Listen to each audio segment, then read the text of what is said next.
A Souza Produções convida você a se tornar um patrocinador. Semeie no nosso ministério. Com a sua oferta poderemos produzir muito mais vídeos. Este é um ministério independente e, por isso, precisa da sua participação.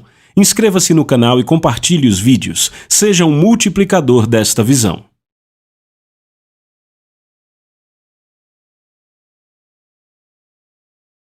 Os versículos usados nos vídeos que traduzimos nem sempre correspondem a versões em português. Muitas vezes precisamos traduzir do original em inglês para fazerem sentido no contexto do vídeo.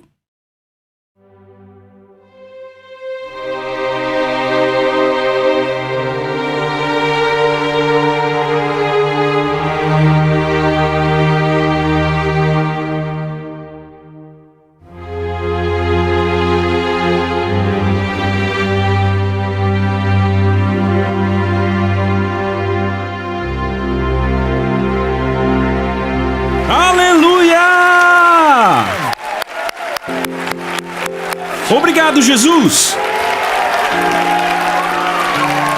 Aleluia!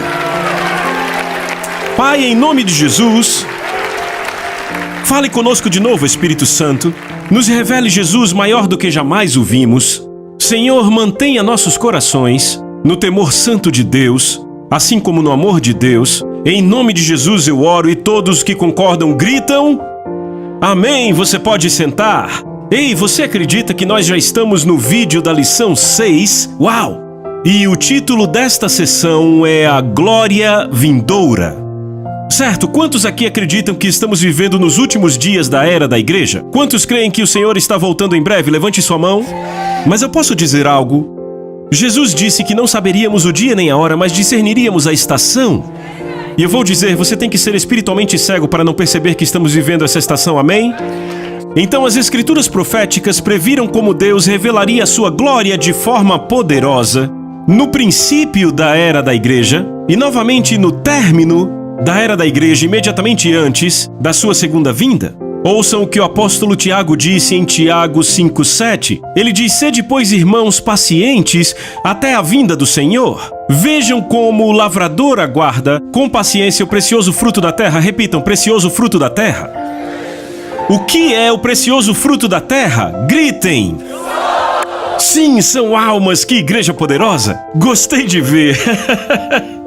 O precioso fruto da terra são almas, então veja, ele espera pacientemente por isso, pela colheita do precioso fruto da terra, até que ele receba as primeiras e as últimas chuvas. As primeiras começaram no dia de Pentecostes, as últimas estão por vir.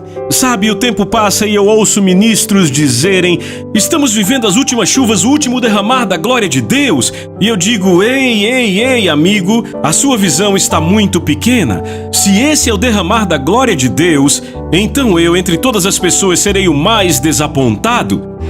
Amém? Muitas vezes isso acontece por ignorância. Eles podem ter tido um genuíno mover de Deus, mas não dá para dizer que é um derramar das últimas chuvas, entende o que eu digo? Com outros é preguiça espiritual. Eles apenas querem dizer: bem, vamos fazer o check-out e voar para fora daqui. Não querem encarar o trabalho do campo de colheita. Para outras pessoas é só empolgação. Isso é o mais perigoso, porque é muito irreverente empolgar pessoas dizendo: estamos nas últimas chuvas, e você sabe que não, certo? Uma vez Deus falou comigo algo sobre isso. Ele disse: filho, aqueles que se baseiam no artificial nunca verão o real. Uau! Então, fomos criados para Deus, para coexistirmos com a sua glória. É o objetivo dele para você. Você pode dizer amém? Se formos sinceros, admitiremos que, como templos, ainda não estamos preparados para a sua glória. O templo ainda está em construção, a ordem divina está sendo restaurada no coração das pessoas, na igreja hoje. Há outro período na história de Israel, e este realmente coincide com o ponto em que estamos hoje. Depois de 70 anos de cativeiro com os babilônios e os persas, sabe, Deus então conseguiu começar a enviar seu povo à terra prometida para fazer o quê? Reconstruir os muros, e reconstruir o templo, e reconstruir a nação, correto? Neemias foi o encarregado dos muros, mas então houve um outro momento em que Deus disse: agora é hora de restaurar o templo, certo? Mas agora, enquanto estavam reconstruindo o templo, todos estavam entusiasmados. Todos trabalhando duro, mas quando a fundação foi estabelecida, e de repente todo o povo estava mais preocupado com seus assuntos pessoais do que com construir a casa de Deus, então Deus levanta um profeta. Seu nome era Ageu. E Ageu vai ao povo 16 anos depois que o trabalho foi começado no templo, e ele diz em Ageu capítulo 1, verso 4: Acaso é tempo de habitardes vós em casas apaineladas, enquanto esta casa permanece em ruínas? Os israelitas perderam a perspectiva. As coisas iam bem para eles. Sabe, perseguindo seu próprio sucesso, eles buscavam seu próprio conforto e segurança. E quer saber? As coisas estavam mesmo indo bem? E Deus faz a seguinte declaração pelo profeta Ageu, versos 9 e 10. Esperastes muito e eis que veio a ser pouco. E quando o trouxestes para casa, eu com um assopro dissipei. Porque, diz o Senhor dos Exércitos, porque a minha casa permanece em ruínas, enquanto cada um de vós corre para a sua própria casa. Por isso os céus acima de vocês retêm a chuva. Repitam: a chuva. E a terra retém os frutos. O que Tiago disse? O lavrador aguarda com paciência que o precioso fruto da terra receba as primeiras e últimas chuvas. Então vemos a correlação aqui. Deus está dizendo a Israel no natural: as chuvas não estão caindo, então vocês não terão suas colheitas, não terão o fruto, a colheita que costumavam ter quando estavam trabalhando duro no meu templo.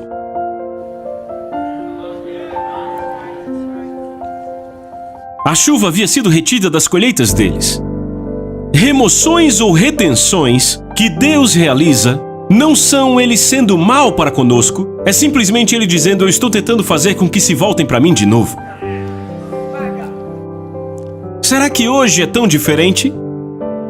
Nós também vivemos em uma era de restauração. A Bíblia diz em Atos 3:21 que Jesus não voltará até o tempo da restauração de todas as coisas. Ou seja, o que foi perdido nas primeiras chuvas será restaurado nas últimas chuvas. Estão comigo? Mas os céus segurarão Jesus até a restauração de todas as coisas. É muito importante que você entenda isso. As Escrituras prometem que tudo que foi perdido será restaurado antes da sua vinda. Eu realmente acho que temos nos comportado, pelos meus últimos 20 anos de ministério, como Israel fez. Temos buscado nosso conforto, buscado uma vida de facilidade. Nosso melhor tem sido dado às nossas velhas casas apaineladas. Buscamos sucesso pessoal e desfrutar de conforto e segurança. Mais tarde, Deus questionou Israel, através do profeta Malaquias. Sabe, Malaquias viveu no mesmo século que Ageu, durante o mesmo período de restauração. E Malaquias expande aquilo que Ageu estava falando. Porque Deus diz ao povo, através do profeta Malaquias: um filho honra seu pai, e um servo respeita seu mestre.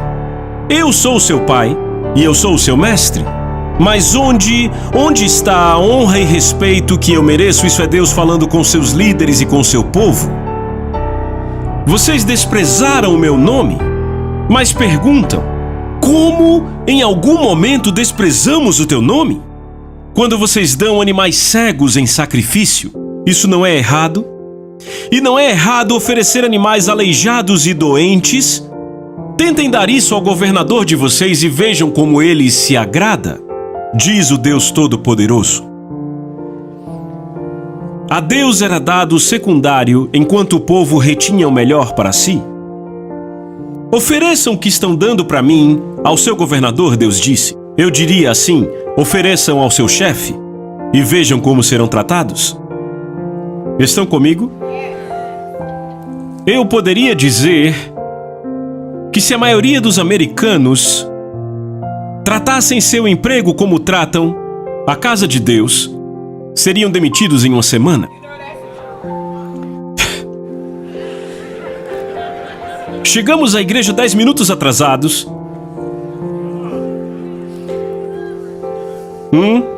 Não servimos na igreja. Ficamos chateados com o pastor se o culto demora mais que 1h30. Damos gorjetas a Deus. A gente vai e honra Hollywood com $20 para pipoca e 2 assentos, mas damos a Deus uma oferta de 5 e a gente acha que é generoso? Eu tô pregando. O pastor convoca um culto de oração e uma fração da igreja aparece, e eu estou falando de uma fração pequena.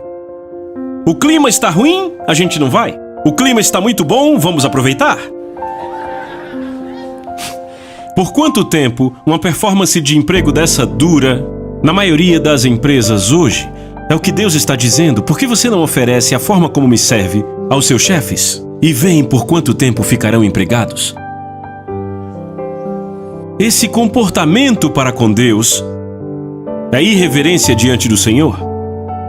A maioria de nós trabalha muito e trabalha duro para manter nosso estilo de vida, mas reclama se o culto no domingo demora meia hora além do tempo e cremos, passa apenas meia hora e achamos que devia ter terminado. É esse comportamento que impede que as últimas chuvas de Deus se manifestem. É esse comportamento que impede que as últimas chuvas caiam nos últimos dias da igreja. É isso que está retendo o precioso fruto da terra. Israel mudou por causa da pregação de Ageu. E ouçam o que ele diz no verso 12: Israel obedeceu à voz do Senhor seu Deus. Eu amo isso. E as palavras do profeta Ageu. Não é interessante? Obedeceram à voz do Senhor seu Deus e à voz do profeta Ageu, como tendo o Senhor seu Deus o enviado. E o povo temeu a presença do Senhor, o temor do Senhor foi restaurado. Eles não estavam mais dando irreverentemente o secundário a Deus. A reverência foi restaurada e agora o foco estava de novo no templo. Os interesses pessoais agora secundários. Não me entenda mal, Deus quer te abençoar. Quantas vezes eu já vi pessoas virem me testemunhar: meu Deus, essas pessoas têm uma vida tão abençoada porque colocam Deus em primeiro lugar. Sabe, eu já ouvi uma vez após outra, após outra, após outra. Estão comigo?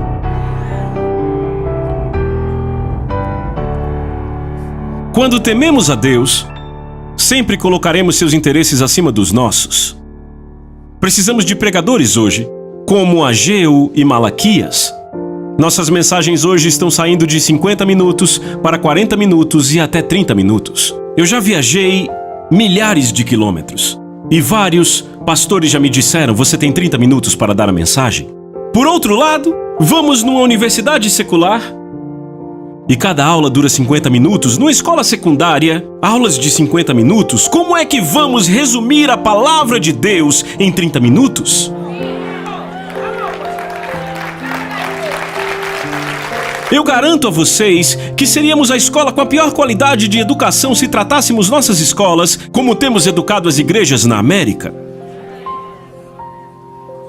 Nossas mensagens hoje não mais inspiram não só o amor de Deus nas pessoas, mas as mensagens não inspiram o temor do Senhor. Nossas mensagens, de fato, só levam as pessoas a ter uma vida mais confortável, ao invés de ser a palavra de Deus que passa aos corações e discerne as intenções dos corações. Não me entenda errado, há momentos em que temos que encorajar, que temos que levantar pessoas, mas eu vejo pelo Novo Testamento que há momentos de correção, há momentos de repreensão.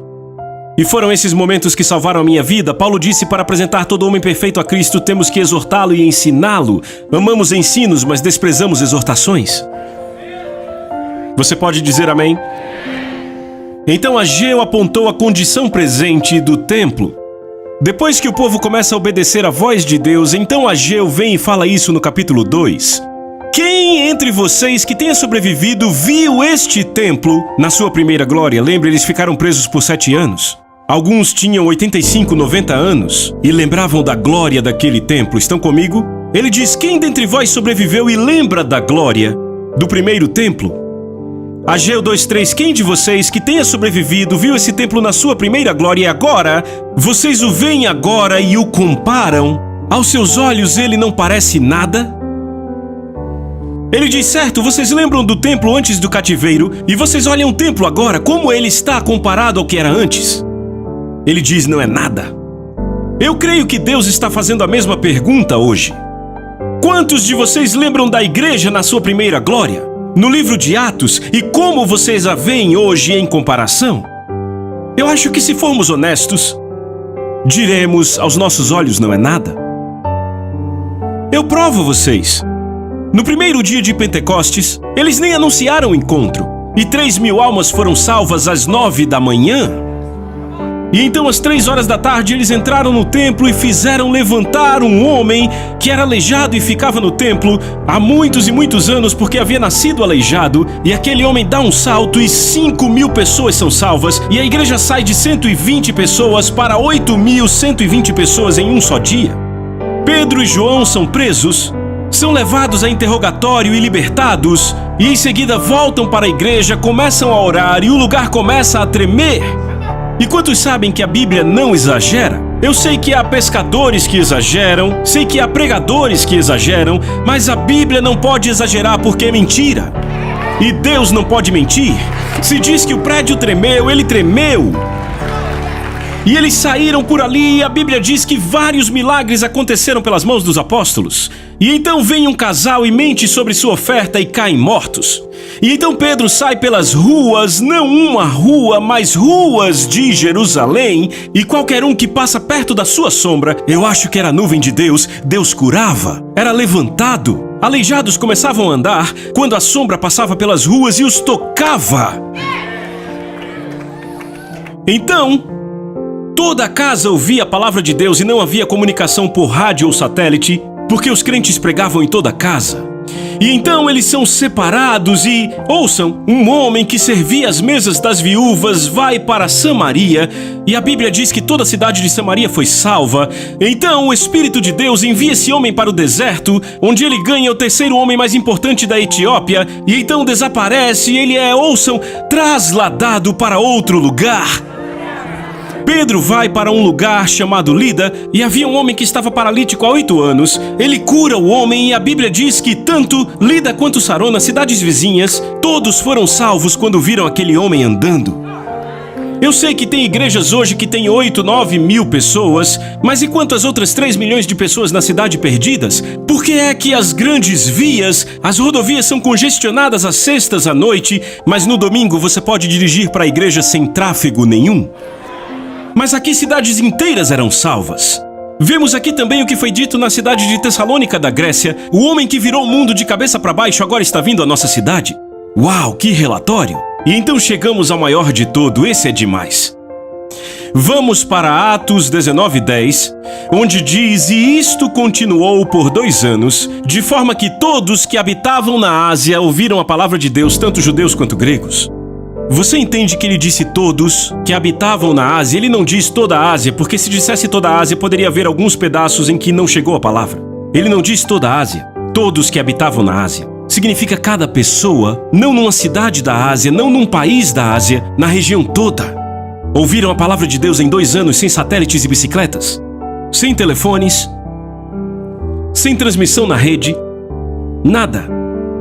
Cada ser humano ouviu a palavra de Deus no espaço de 2 anos. Todos da Ásia.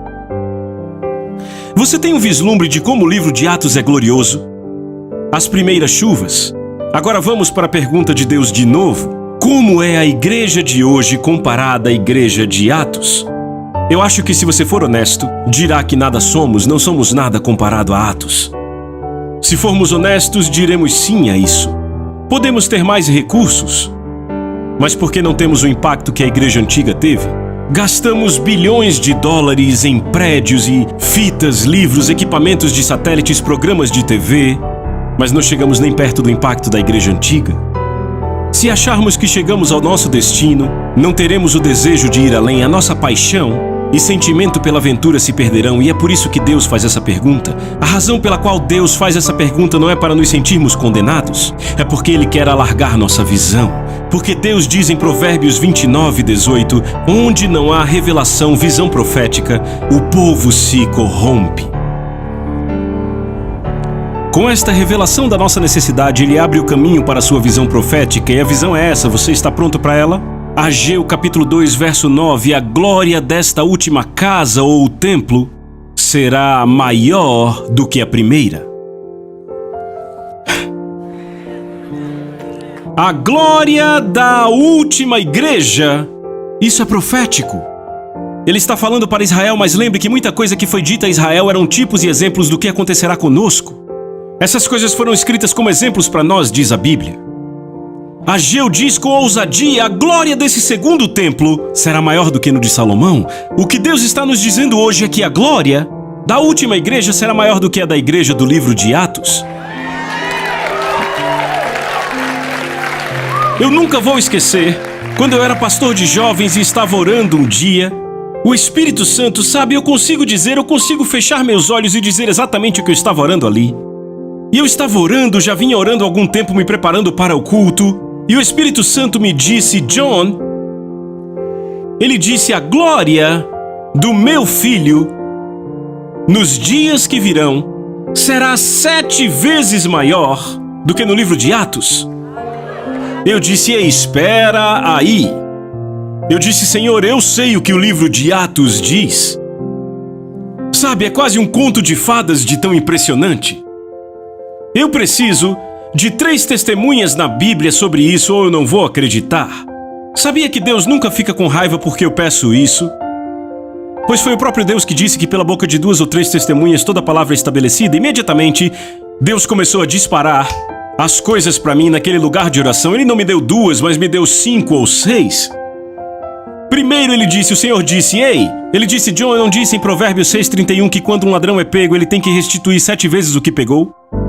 A Bíblia diz que os céus reterão Jesus até o tempo da restauração de todas as coisas. Ele disse, o que o ladrão roubou do meu povo na era das trevas será restaurado 7 vezes antes que ele volte. Ele disse, eu não disse em minha palavra em Deuteronômio 28:7 que se o inimigo vier contra você por um caminho, ele terá que fugir por 7? Ele disse, o inimigo roubou da minha igreja na era das trevas e então ele terá que fugir por 7. Ele disse, eu não disse em Eclesiastes 7:8 que o fim de uma coisa é melhor do que o seu começo? Ele disse, eu não disse sobre o melhor vinho no final, no casamento em Caná? Ele disse, o melhor vinho virá nos últimos dias. Ele disse, eu não disse através do profeta Joel que a chuva temporã viria moderadamente? Ele disse, então, se compararmos a chuva seródia com a temporã, as primeiras serão moderadas comparadas com as últimas. E então ele me deu a melhor passagem, está em Isaías capítulo 30, que fala sobre como o povo de Deus procuraria se fortalecer na força do Egito, o sistema do mundo. Isaías profetiza em Isaías 30. Nos últimos dias ele diz, meu povo irá para o sistema do mundo e tirará a sua força do sistema do mundo. Estão comigo? Estão comigo? Eles se fortaleceriam nos ídolos procurados pelo mundo. Então Deus teria de levar o povo através da adversidade, está em Isaías 30, e da aflição para sua purificação. Você pode até discordar, mas por favor leia sua Bíblia. Neste processo, eles deixariam de lado seus ídolos e voltariam seus corações completamente a Deus. Quando isto acontecesse, Deus disse, então, isso está em Isaías 30:23, então te dará chuva sobre a tua semente. Isaías não está falando de chuva natural, mas está falando da chuva do Espírito de Deus, porque ele continua dizendo no verso 26, a luz do sol será 7 vezes mais forte, como a luz de 7 dias. Assim será no dia em que o Senhor começar a curar o seu povo e curar as feridas que ele lhes deu. Lembra, Oséias disse que depois de 2 dias ele nos revigorará? Vinde, o Senhor nos despedaçou, mas nos sarará. Depois de 2 dias nos revigorará. Ao final de 2000 anos, ele vai nos levantar para que vivamos diante dos seus olhos, no 3º dia, que é o 3º milênio. É uma passagem profética. Deus diz, eu darei a chuva. Ele diz, eu darei a chuva. E ele diz que então o sol brilhará 7 vezes mais forte. Ele não está falando do sol natural, porque quando chove lá fora, o sol não brilha 7 vezes mais. Ele está falando do sol da justiça. Malaquias chama Jesus de o sol, o S-O-L, o S-O-L da justiça. É assim que ele o chama. Você está comigo? Eu disse, você está comigo? Hoje, não vemos cidades inteiras serem salvas. As últimas chuvas, hoje ainda não estão sendo derramadas. E eu quero fazer essa declaração ousada e eu quero que você lembre dela. Onde estivemos e onde estamos agora, não é para onde estamos indo. Você pode marcar e escrever isso. Precisamos levantar os olhos para o horizonte e ansiar pela glória que está por vir. Haverá uma grande diferença entre a igreja antiga e a igreja de agora. É que a primeira igreja tinha a glória manifesta imediatamente. Na igreja dos últimos dias, eu acredito que a chuva virá e vai rapidamente restaurar a glória dele. Repita, restaurar rapidamente. Há ainda outro período na história de Israel que mostra isso. Você está pronto? Você está pronto? Quer continuar? Depois do reinado do rei Saul, o rei Davi tomou o trono, certo? E qual era a paixão de Davi? Ver a glória restaurada a Israel, a presença de Deus restaurada a Israel. Correto? Então sabe o que Davi fez? Uma reunião. E ele consultou os capitães de 1000 e os de 100, e cada um dos líderes sobre como poderiam restaurar o tabernáculo na presença do povo. Quando tiveram essa reunião, sabe o que aconteceu? Os líderes de Davi disseram, sabe, nos lembramos do que os filisteus fizeram. Então os líderes se reuniram e disseram, certo, é isso que faremos. Vamos construir um carro novo e teremos 2 homens escolhidos para levar esse carro. De fato, Uzá é que vai conduzi-lo. Então fizeram esse carro novo e começaram a trazê-lo. Estão acompanhando? A Bíblia diz, Davi e toda a casa de Israel alegraram-se perante o Senhor com toda a sorte de instrumentos. 1 Crônicas 13:8 diz que fizeram com toda a sua força.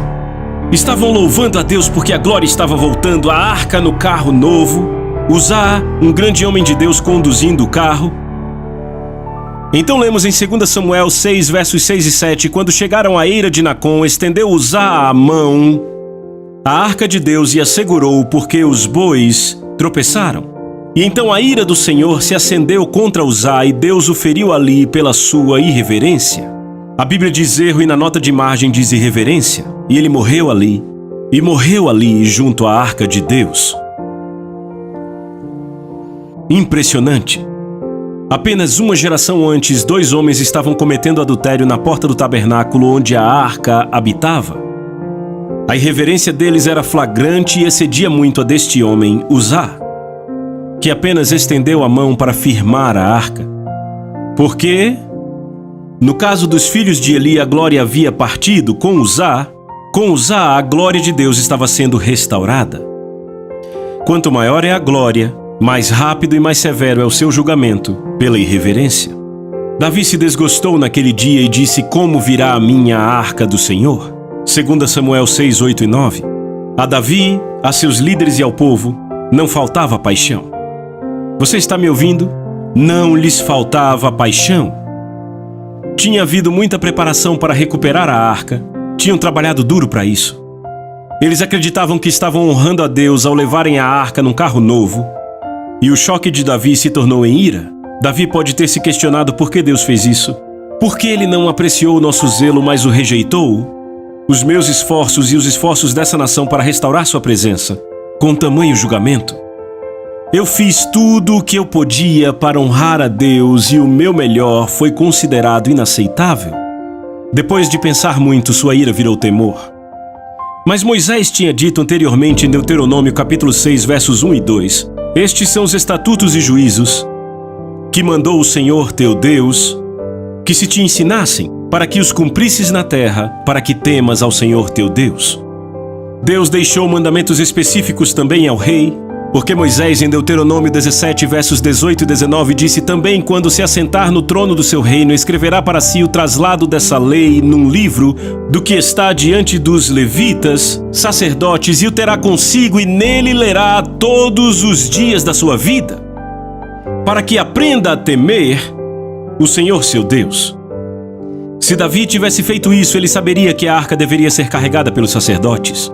Essa falta de conhecimento fez todo o povo de Israel imitar as formas do mundo para levar a presença de Deus.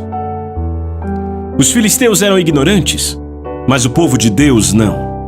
Estamos cometendo o mesmo erro hoje?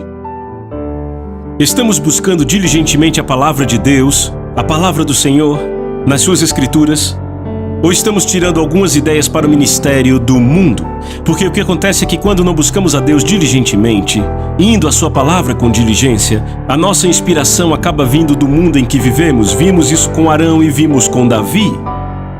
Você ainda está comigo? As ideias do nosso ministério muitas vezes são forjadas por uma reunião de homens. E eles aparecem com ideias de como vamos restaurar a glória de Deus à igreja. Davi e seus homens desejavam a presença de Deus, mas lhes faltava o conhecimento de Deus.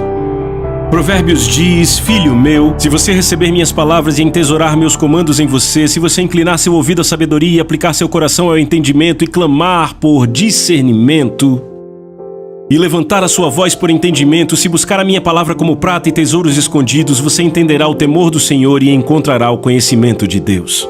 Deus diz: se você buscar minha palavra como tesouros escondidos.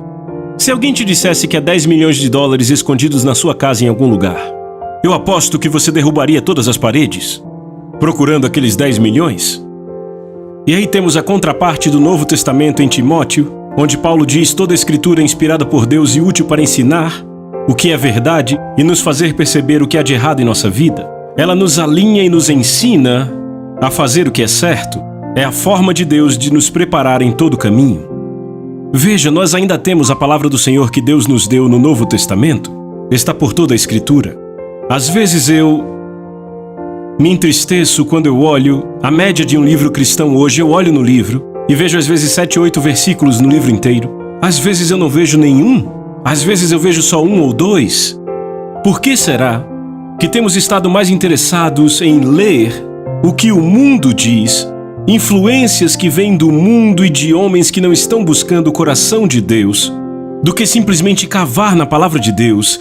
As pessoas vêm até mim e dizem: John, de onde você tira as revelações nos livros que escreve? Eu sei de onde elas vêm dele. Estão comigo? É o temor do Senhor, o princípio de todo conhecimento, o princípio da sabedoria. Se a igreja realmente se debruçasse sobre o temor do Senhor, eu creio que veríamos a glória restaurada na igreja. Eu acredito que se todos se tornassem como os que estão aqui, famintos pela palavra de Deus, para aplicar em seu coração e buscar sabedoria, clamando por entendimento e buscando seus tesouros escondidos, veríamos outra vez o temor do Senhor na igreja. Você pode dizer amém? Quando Davi viu o que aconteceu com Uzá, voltou para Jerusalém e buscou diligentemente o conhecimento de Deus. 3 meses depois, ele fez uma proclamação. Ele disse: ninguém pode levar a arca de Deus, senão os levitas, porque o Senhor os elegeu para levarem a arca de Deus. Sabe o que é interessante? É que Amós faz uma declaração. Ele diz: naquele dia, está falando dos últimos dias, levantarei o tabernáculo caído de Davi e repararei as suas brechas, e levantando-o das suas ruínas, restaurá-lo-ei como foram nos dias da antiguidade. Tiago, o apóstolo, quando ele viu os gentios vindo para o reino, ele citou as palavras de Amós e disse em Atos 15, versos 14 a 18, Simão declarou como Deus primeiramente visitou os gentios e tirou do meio deles um povo para o seu nome, e com isto as palavras dos profetas concordam, como está escrito: depois disto retornarei e reconstruirei o tabernáculo de Davi, que está caído, levantarei suas ruínas e o estabelecerei, para que o resto da humanidade possa buscar ao Senhor, até mesmo os gentios que são chamados pelo meu nome. Pelo Espírito, Tiago viu esta grande colheita de crentes vindo para o reino, crentes gentios, não crentes judeus, vindo para o reino com a restauração da glória de Deus. Mas sabe o que é interessante? É que Tiago não concluiu a mensagem de Amós no livro de Atos. A razão disso é porque a mensagem de Amós é para os nossos dias. Ouçam o que Amós continua dizendo: eis que vem dias, diz o Senhor, em que o que lavra segue logo ao que ceifa, e o que pisa as uvas ao que lança a semente. O doce vinho gotejará dos montes e fluirá de todas as colinas. Ele continua dizendo que a colheita será tão grande que o ajuntamento de almas será maior, tão grande que vai sobrecarregar a pregação que vai cultivar a terra para trazer as almas. Em outras palavras, a colheita será tão grande que vai fundir a mente. Tiago não citou essa parte da profecia de Amós porque é para os nossos dias, porque Deus disse que a colheita de almas nos últimos dias, as últimas chuvas, estarão trazendo a maior das colheitas. A maior colheita que a humanidade já viu de almas vindo para o reino vai acontecer nessa última geração. Eu quero crer com todo o meu coração que somos parte dessa geração, e eu quero trazer de novo a você a pergunta: Como você vê a igreja hoje comparada ao livro de Atos? Aos seus olhos ela é nada, mas há boas notícias. A glória da nossa última igreja será maior do que a da primeira, do que do livro de Atos. Eu não sei você, mas eu estou empolgado, amém? Vejo você na próxima sessão.